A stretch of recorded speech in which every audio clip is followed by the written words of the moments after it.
So, Jonathan, when you started Client Boost, you were just a PPC agency, or was there more to it in the beginning? Well, I briefly scanned the landscape, and I was like, if there's already successful agencies out there, I know we can do it too. But differentiation was a key focus.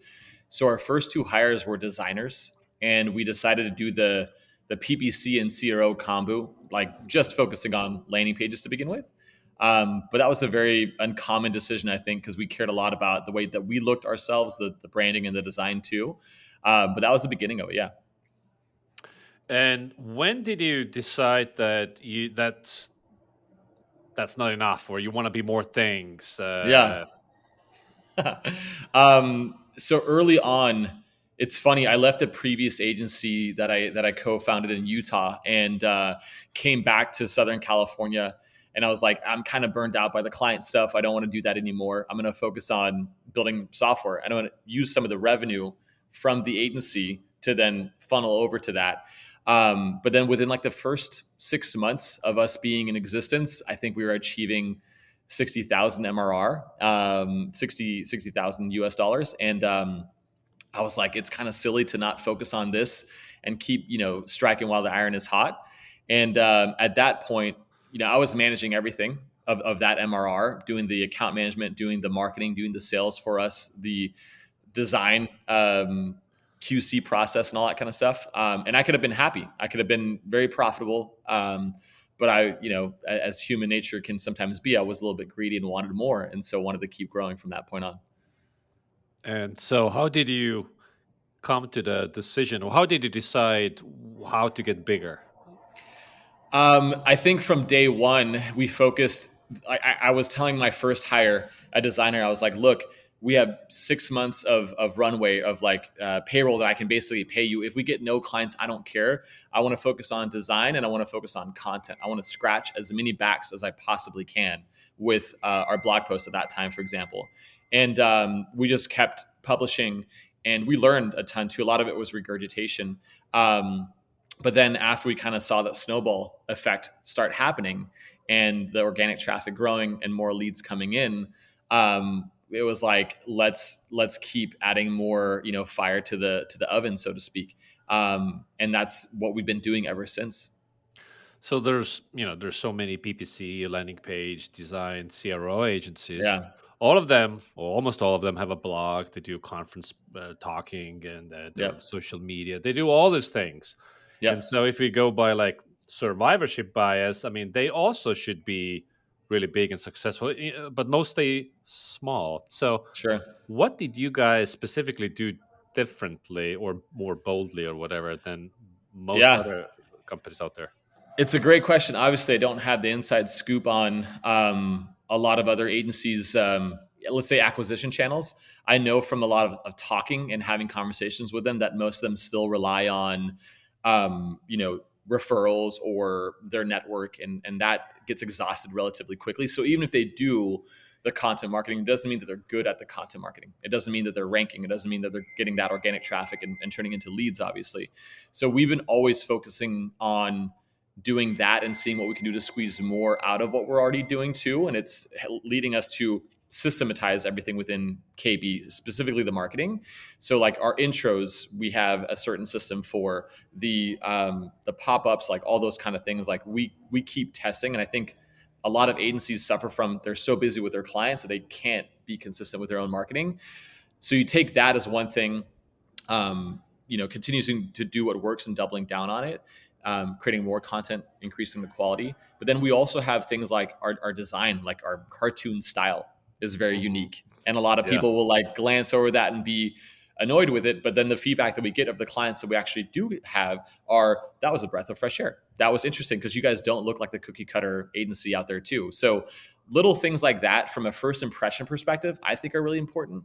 And on top of that, we also went very, very aggressive on the social proof, meaning Clutch, G2, HubSpot reviews, all that kind of stuff, because we knew we can be number one in that as well. And we achieved that.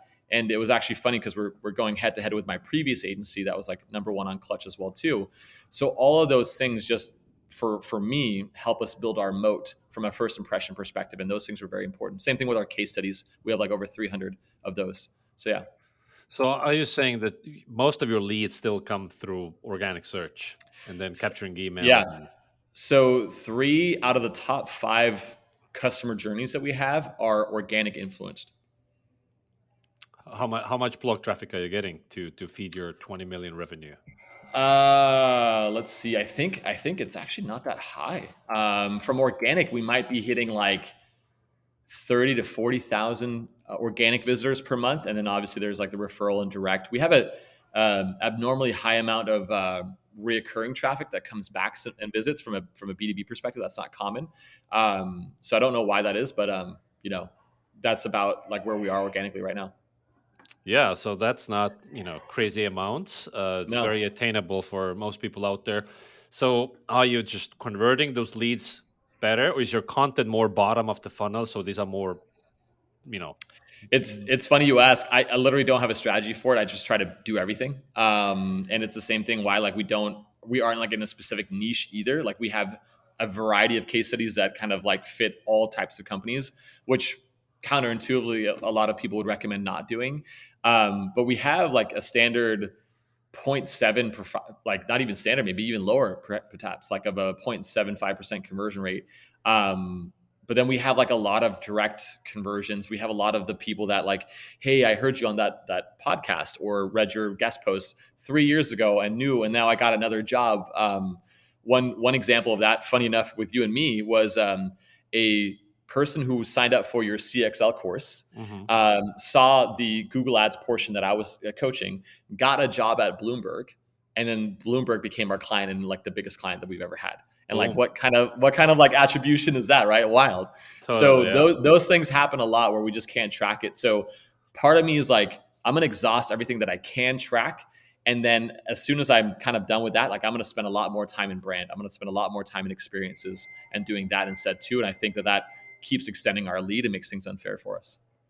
So I'm then based on these numbers, I'm making an assumption that the incoming lead volume is not like ridiculous numbers.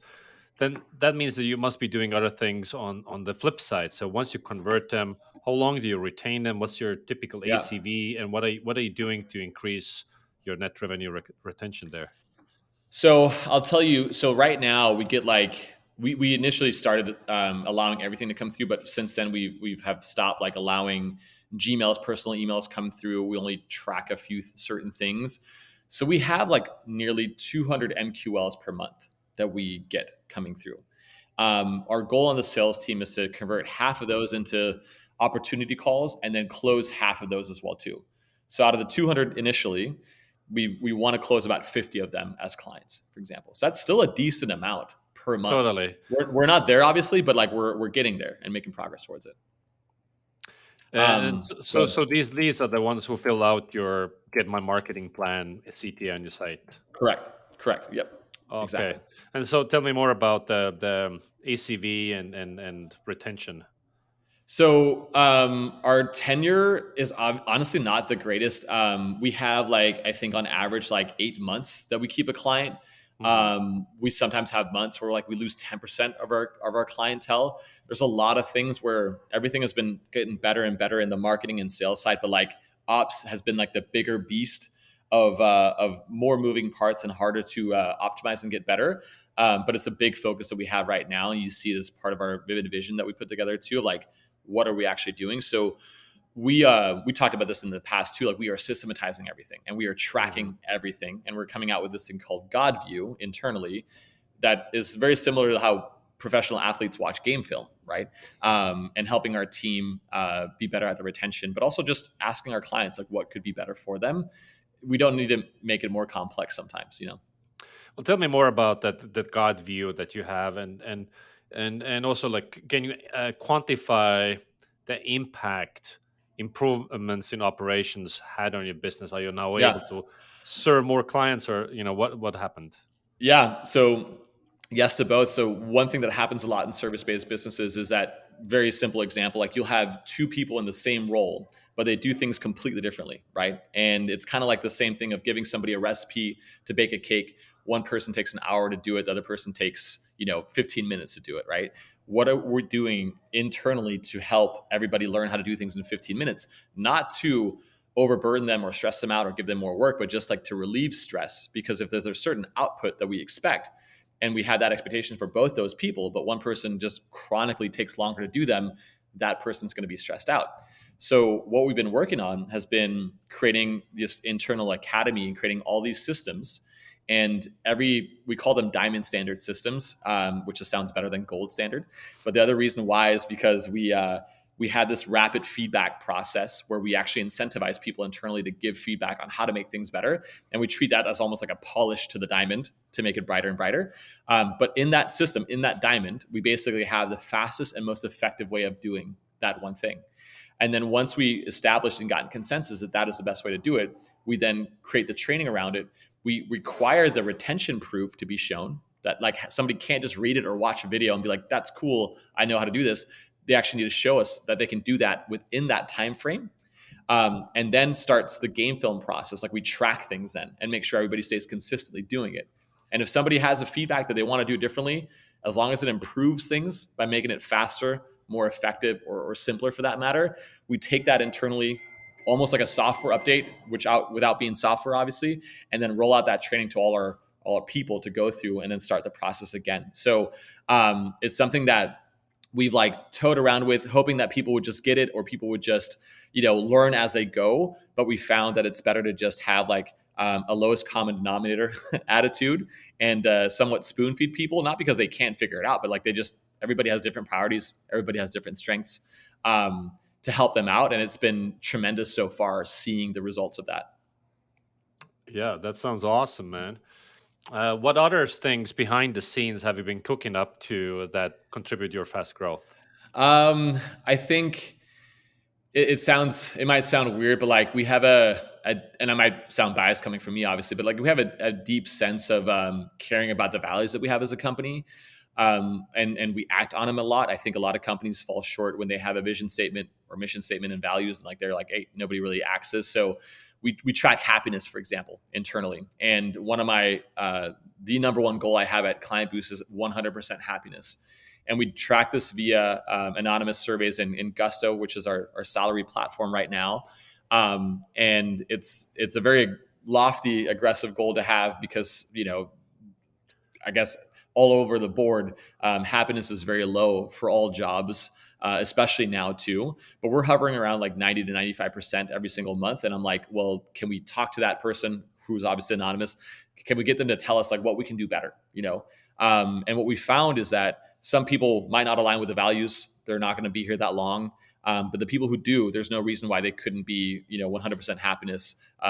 Most of the time, people are very, very simple in what they need, especially people that are working at a company. They want to know what their growth tracks are. They want to know like what their KPIs are. So everything's black and white. They want honesty. They want training. They want to get better. They want to have more skills. You give them that, and they will be thriving. They'll be really, really happy.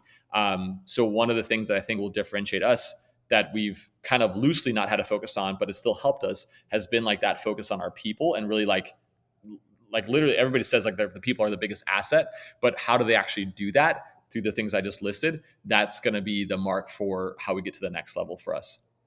So a lot of agencies are small businesses, and they have a hard time competing with the tech companies that are loaded with money, can offer insane salaries. Yeah. And so, how are you thinking about like attracting top talent as a small business? And Yeah. I've also seen you throwing out things like hiring in one day, in a single day. Yeah. Like so. Yeah. Tell me more about those things. What one thing is literally creating an environment where as long as like your motivational factors and like your personality are good, like we can train anybody with no experience and be great. Like our best people are the ones that had no prior experience joining KB. So I think mindset wise, we're a bit different. We're not worried about going out and finding the best talent. Like we still do. And I feel like it's easier for us. And it's kind of like the bigger fish eating the smaller fish. Cause like right in your scenario, like even bigger companies are recruiting our people all day long. Like they get hit up like 5 times a week all the time. And I've seen some of the recruiting efforts and like people share that with me. I think one great way to combat that is, again, having that transparency with your team, having their growth tracks already laid out, talking about the next steps so they always know what's next. Because there's not a guarantee that the place that they want to go to or thinking about going to has those things. It's like, yeah, you might get a bump now, but then what about the next one? Can they tell you that? Can they show you that? So those are things that we focus on a lot too. And then many times the benefit too is like if there's a smaller agency that a person has a higher title, it's easier for us to go to that company, or it's not that company, that person, and say, hey, come to the bigger pond over here. We're growing faster. And you can have not maybe the same title, you actually have a smaller title, which is not normal as well too, that can happen, but that makes it easier for us. But to answer your question, I think the bigger thing is like we're creating a training and an environment where like we can just level people up a lot faster and not really worry about getting unicorns all day long. You said you reached $10 million around like peak COVID, so that was not that long ago. Like it was like a Yeah, year and a half ago, or something like this. it was like a little bit before COVID. It took us like 4.5 years to get there. Yeah, And now recently, you said on LinkedIn that you guys hit 20 million ARR. So you doubled in size in relatively short amount of time. So yeah. if you think back to that, rapid growth, did you do anything different during that time period, or just made the existing machine better, or what happened? Yeah, it's a boring answer. It's a leverage conversation. It like as we grow revenue, and we get better, like our MRR has grown, like average client value has grown, our tenure has grown, our retention rate has grown, all the other metrics that are important to us have gotten better and better, and so that has just afforded us that like when COVID hit, we lost like $200,000 in MRR, just like any other agency. It seems like there was like that big cut to begin with, but then after that we just took off. And I don't know if it was because of our positioning, all of our social proof of our reviews, that just made it easier for us to kind of just start growing rapidly. Because yeah, we did more than double in size during this pandemic, but it was more of the same thing. To be honest, it was more of doubling down on what worked, coming out with more blog posts, updating existing ones as well too, and just looking at the data that was very much right in front of us, of what we can do. So that was like what we did to get to the 100 million. That's a whole different story. I think we got to do some different things for sure. To play the devil's advocate, like you said, clutch reviews and G2 reviews, but like Yeah, everybody has great reviews in G2 and clutch. I mean, nobody who hates you would, or is mediocre about you, will not go through the G2 review process. It's like it's a pain in the right. butt. So you Yeah, only invite your happiest customers and you incentivize them. yep. So how can you be sure that's actually doing anything? I look at it through the lens of differentiation, and I look at, well, okay, if other agencies are also doing this, like then we have to have the most reviews, right? Hmm. Like that's the next step. We planted a flag pretty aggressively saying that we have the most published wins of any agency in the world. Hmm. And we looked at all of the published case studies. We looked at all the reviews, all the video testimonials as well too, and we put them all together with like up to 500 different agencies that we looked at, in a spreadsheet that's actually on our website. And we made that claim, and like we backed it up too. And so it put some pressure on us to want to keep extending that lead. But when we talk to people that are leads, for example, like they're saying like that is the thing that like got them over the step to like choose to at Hmm. least reach out. Now they may also reach out to 5 other agencies. That happens quite often too. So it's more like once you get them in the door, how do you then convert them later on? But to get them in the door, all those things that might seem like vanity metrics actually are very helpful as well. Right, because agencies are notoriously hard to differentiate, and you Hmm. do PPC well, so does everybody else, right? Right. So, so was going for that like an intentional, like we want to be objectively better than others out there? Was that the line of Mhm. thinking there, or? It was because, like you said, like if you were to ask, let's say, like a focus group of potential companies that want to hire an agency, and you ask them, well, how do you choose? How do you decide which one to reach out to? They're all going to be like, well, maybe it's like, hey, I value the design. Maybe it's like, oh, I look at the reviews, or maybe it's just like I just saw the ad and I converted, right? So then, if that's the case, and you have these like not so great answers, then your best bet as an agency is to, well, then be number one in all those categories and focus on that. Mhm. If that's all that they actually use to choose who they reach out to. So that's been like the MO from the whole focus on that. And I joke with my team is like, hey, if we decide to do something, we're not going to go half ass on anything. We're going to go full ass. And we went so aggressive. If you look at the clutch reviews, for example, you can see the date stamps of when they actually happened. There was some that were like, there's a lot back to back, like a lot coming in, because we had such a insane focus on doing that and wanted to plant that flag of being number one. Do you have a dedicated person going after these case studies? We And Yeah, we actually have. So we have a system internally where we do QBRs with our clients, and in those slides, if they haven't already done it, we ask them to like, if they're open to a review because things are going great, and then that gets passed on to this person. Once they do the review, then we ask them to do the case study. Once they do the case study, then we ask them for the referral. So there's like this step ladder approach that we take to increase the ask over time, but we start with the lowest ask first. in terms of marketing, so you guys do what everybody else is doing. Blog, it's working great for you. Yeah. You're a visible founder. I see all your teams on LinkedIn and being active, like following all these, somewhat obvious best practices. Hmm. And you have the case studies. Technically, any other PPC landing page agency could also do the very same things, and probably many Right. are doing it. Right. So thinking, ahead, 2025, 2030 and beyond, Yeah. what other moats are you building, or like what else are you betting on that to keep your growth, your momentum Yeah. going? Um, One thing is to note on what you just said too. Like consistency is really important. Just keep doing it, but then also having everything done through the lens of what we call continuous improvement. It's like we use Shield Analytics for all of our LinkedIn posting, right? We can see the engagement rates and the overall engagement volume. If things aren't growing that way, we figure out, look, let's stop doing it this way and let's change it. So that's one key thing where some agencies barely have time to be consistent. And then the second part is then can you then also continuously improve from there? That's the other part to it.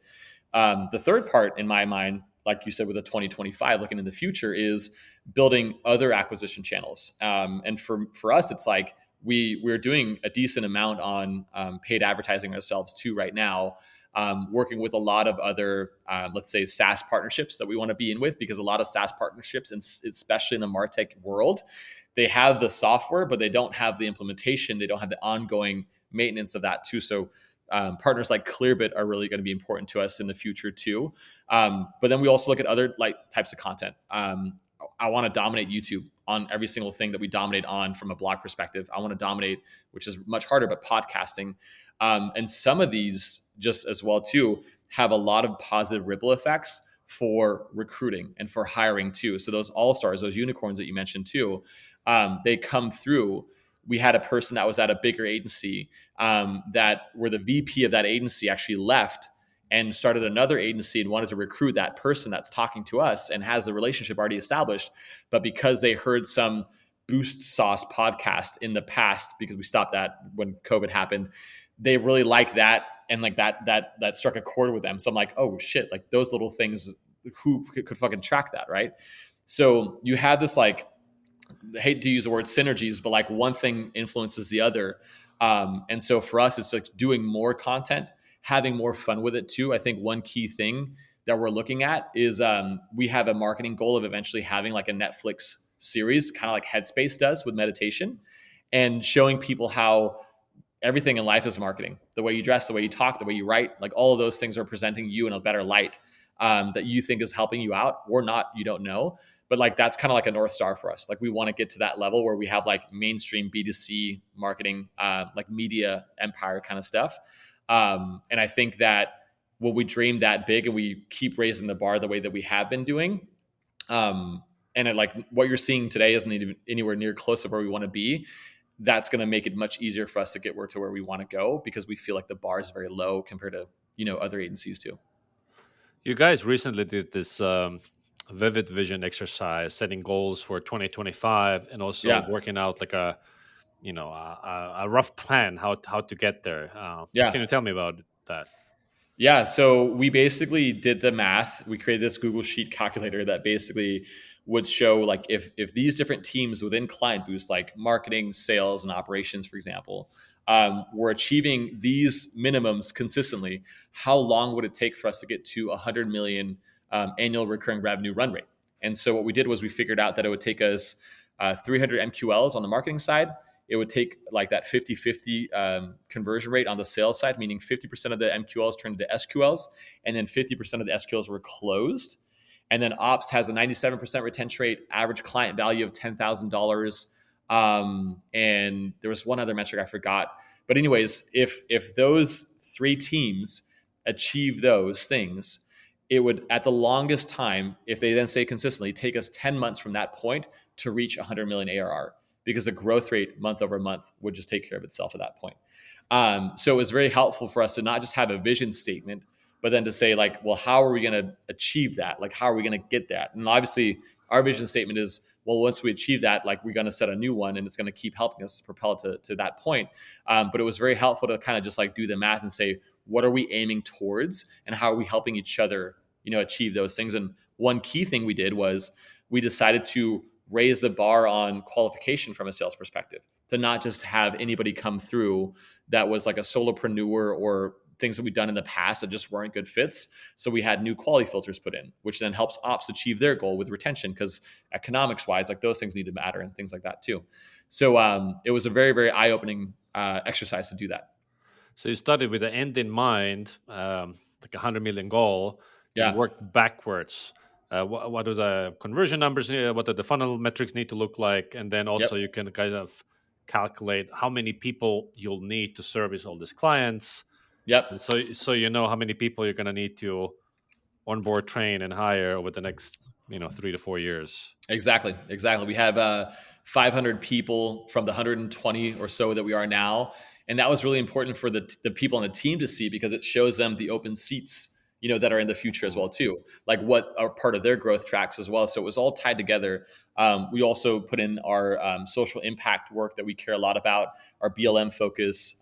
We have this internal community that will eventually be external, called Boost Babes, which is literally helping female marketing leaders break glass ceilings too, and be getting those promotions and things like that as well. So there's like a little bit of everyone to get excited, and different people are more excited about different things. So it was good to capture everything in like that PDF. Boom! Thanks so much. You're welcome.